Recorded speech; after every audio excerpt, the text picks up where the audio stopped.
तपती रेत है पैरों में, पसीने से लथपथ है शरीर, सूरज आग की लपटें उगल रहा है, लेकिन इस महिला के हाथ रुक ही नहीं रहे हैं।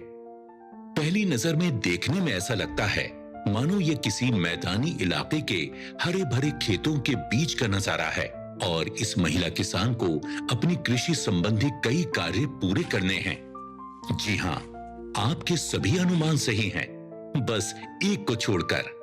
ये इलाका कोई मैदानी इलाका नहीं है, ये है राजस्थान का रेगिस्तान और इस रेगिस्तान को हरा भरा चमन एक नखलिस्तान बनाया है एक ऐसी महिला ने जिनके जुनून का दूर दूर तक कोई सानी नहीं। आइए मिलते हैं भारत की फार्म लेडी संतोष खेदर से। गांव बेरी, जिला सीकर, राजस्थान की मैं रहने वाली हूँ। सन 1990 में मेरी शादी हुई थी। मैं और मेरी बहन दो यहाँ शादी होकर के आई थी एक ही परिवार में। तो जो मेरे देवर थे वो तो नौकरी लग गए और ये नौकरी नहीं लगे तो इन्होंने कभी दिल्ली गए, कभी ट्रैक्टर लिया, कभी कुछ किया, अलग अलग ठोकरें खाते घूमते रहे। 2005 के अंदर इनको होमगार्ड की नौकरी इनकी लगी। जो मेरे देवर थे वो नौकरी लग गए, भाई सरकारी नौकरी लग गए। तो कहते हैं ना कि पैसे वाला अपना जो बच्चा होता है वही अच्छा लगता है, तो वो अच्छे लगने लगे।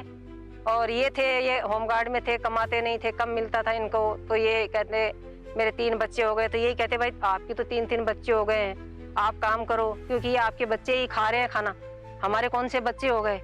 तो ये परिवार से भी ताना सुनने को मिलता था। तो उसके बाद मुझे 2005 के अंदर मुझे अलग कर दिया गया।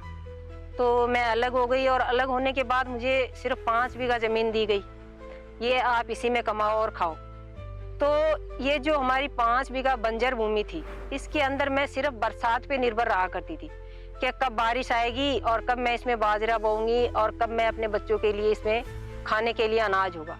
अगर जब कभी बारिश नहीं हुई, अकाल पड़ गया, तो खाने का टोटा पड़ जाता था कि अब हम क्या खाएंगे। मेरे पति जब होमगार्ड में थे तो उन्होंने करौली में जाकर के एक बगीचा देखा था अनार का। तो देख करके उन्होंने यही कहा कि अनार उस पे खूब लगे हैं। तो मैंने कहा अनार ही सबसे बेस्ट रहेगा, क्योंकि मैंने ये सुना था कि एक अनार 100 बीमार। संतोष जी ने अनार के संदर्भ में जो कहावत सुनी थी वो उनकी आर्थिक स्थिति का सटीक उदाहरण थी।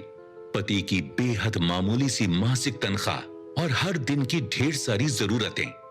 संतोष जी अपने परिवार, अपने बच्चों के लिए कुछ ऐसा चाहती थी जो मॉनसून पर निर्भर बाजरे की खेती से तो कतई संभव नहीं था। मैंने अनार को चुना और अनार को चुनने के बाद मैंने 5 बीघा में अपने अनार का बगीचा लगाया। तो बगीचा लगाएंगे तो बगीचे के लिए पहले हमें पानी तो करना पड़ेगा। तो ये करने के लिए मेरे पास ना तो बोर था, तो मैं पानी कहाँ से डालूंगी।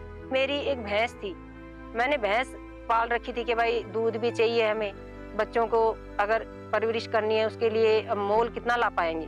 पति की इनकम थी वो 3000 रुपए थी, तो 3000 से बोर खुदता नहीं है।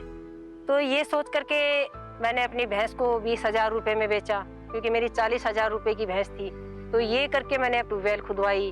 उसके बाद मेरे पति बीमार हो गए। ख्वाब टूटे हैं मगर हौसले जिंदा हैं, हम वो हैं जहां मुश्किलें शर्मिंदा हैं।